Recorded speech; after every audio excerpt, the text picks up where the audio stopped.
अध्याय 1। बुद्धि का जंगल। ऊंचे पेड़ों और झिलमिलाती झील से घिरे हरे भरे जंगल में हंसों का एक समुदाय रहता था। ये हंस न केवल अपनी सुंदरता के लिए बल्कि अपनी बुद्धि के लिए भी जाने जाते थे। उनमें से सबसे बुद्धिमान हंस का नाम चित्रव था। उसके पंख बर्फ की तरह सफेद थे और उसकी आंखें बुद्धि की चमक से चमकती थीं। एक बुद्धिमान और चतुर पक्षी के रूप में चित्रव की ख्याति पूरे जंगल में फैल गई और दूर दूर से जानवर उससे सलाह लेने आते थे। चाहे कोई मुश्किल स्थिति हो या नैतिक दुविधा, चित्रव के पास हमेशा सही समाधान होता था। अध्याय 2। राजा की लालची इच्छा। इस शांत जंगल से कुछ ही दूर राजा सुरोचन का राज्य था, जिसके पास सब कुछ था, धन, शक्ति और एक शानदार महल। लेकिन राजा लालची था, हमेशा और अधिक की इच्छा रखता था। एक दिन अपने मंत्रियों के साथ चर्चा करते समय राजा ने चतुर हंस चित्रव के बारे में अफवाहें सुनी। अपने शाही चिड़ियाघर में ऐसे बुद्धिमान प्राणी को रखने के विचार ने उसे उत्साहित किया। राजा सुरोचन ने फैसला किया कि उसे किसी भी कीमत पर चित्रव को पाना ही होगा, क्योंकि उसे विश्वास था कि हंस का मालिक होना उसकी श्रेष्ठता साबित करेगा और उसके पास अद्वितीय संपत्ति की संपत्ति में इजाफा करेगा। राजा ने अपने सबसे भरोसेमंद सैनिकों को जंगल में भेजा और हंस को पकड़कर महल में लाने वाले को सोना और धन देने की पेशकश की। यह खबर चित्रव तक पहुंची, जिसने तुरंत महसूस किया कि वह किस खतरे में है। लेकिन भागने के बजाय उसने एक योजना तैयार करना शुरू कर दिया। अध्याय 3। हंस की योजना। चित्रव राजा के इरादों को जानते हुए मामले को अपने हाथों में लेने का फैसला करता है। वह सीधे राजा के महल में उड़ता है और राजा सहित सभी को आश्चर्यचकित करता है। शालीनता और संतुलन के साथ चित्रव शाही प्रांगण में उतरता है और राजा सुरोचन से मिलने का अनुरोध करता है। राजा हंस की निर्भीकता से चकित होकर खुले हाथों से उसका स्वागत करता है। रेशम जैसी मधुर आवाज में चित्रव राजा के सामने एक सौदा प्रस्तावित करता है। हे पराक्रमी राजा, चित्रव शुरू होता है, मैंने आपकी इच्छा के बारे में सुना है कि आप मुझे अपने संग्रह में रखना चाहते हैं। मैं रहने के लिए तैयार हूँ, लेकिन बदले में आपको अपनी बुद्धि को आपके साथ साझा करने के बाद मेरी एक इच्छा पूरी करनी होगी। हंस को अपने पास रखने की अपनी इच्छा से अंधे राजा ने तुरंत सहमति दे दी, यह सोचकर कि वह एक साधारण पक्षी की किसी भी इच्छा को आसानी से पूरा कर सकता है। अध्याय 4। पहली मुलाकात। चित्रवा के साथ राजसी व्यवहार किया गया। राजा ने उसके सम्मान में एक भव्य भोज का आयोजन किया, जिसमें सभी मंत्री और कुलीन उपस्थित थे। हंस ने ज्ञान और नैतिक मूल्यों की कहानियां सुनानी शुरू की। प्रत्येक कहानी पिछली कहानी से अधिक आकर्षक थी। राजा पूरी तरह से मंत्रमुग्ध होकर ध्यान से सुनते हुए, हर शब्द को आत्मसात करते हुए।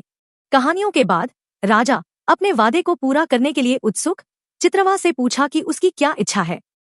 हंस ने विनम्रता से भरी आवाज में कहा, मेरे प्यारे राजा, मैं यहाँ स्थायी रूप से रहने से पहले अपने परिवार को अलविदा कहने के लिए केवल एक दिन का समय मांगता हूँ। राजा को विश्वास था कि हंस वापस आएगा, इसलिए उसने बिना किसी दूसरे विचार के उसकी इच्छा पूरी कर दी। चित्रवा वापस जंगल में उड़ गया, लेकिन अलविदा कहने की तैयारी करने के बजाय उसने सभी जानवरों को एक गुप्त बैठक के लिए इकट्ठा किया। अध्याय 5। पलायन। जंगल के बीचों बीच चित्रव ने जानवरों की सभा को संबोधित किया। उसने राजा की योजना और अपनी योजना साझा की, जानवरों को राजा के लालच के खिलाफ एकजुट होने के लिए प्रेरित किया। चित्रव की चतुराई और बहादुरी से प्रेरित होकर जानवर मदद करने के लिए तैयार हो गए। अगले दिन चित्रव वादे के मुताबिक महल में वापस आ गया। राजा हंस की वापसी से प्रसन्न होकर उसका एक बार फिर स्वागत किया।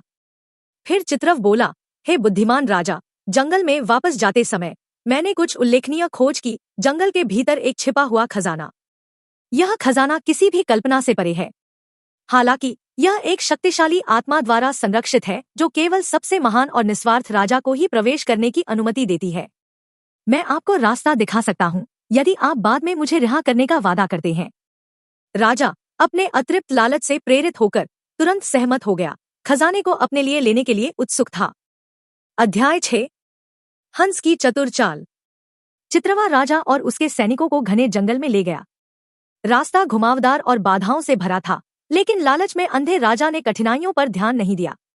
अंत में वे एक अंधेरी गुफा के प्रवेश द्वार पर पहुंचे। चित्रवा राजा की ओर मुड़ा और कहा, खजाना अंदर है, लेकिन याद रखना, केवल सबसे महान और सबसे निस्वार्थ राजा ही इसे प्राप्त कर सकता है। आपको अकेले ही प्रवेश करना होगा। राजा गर्व से फूला हुआ यह मानता था कि वह सभी में सबसे महान है और बिना किसी हिचकिचाहट के गुफा में प्रवेश कर गया। अंदर का अंधेरा भारी था और राजा कुछ भी नहीं देख सकता था। वह खजाने की तलाश में इधर उधर ठोकरें खाता रहा, लेकिन उसे ठंडी खाली पत्थर की दीवारों के अलावा कुछ नहीं मिला। अध्याय 7। अंतिम पाठ।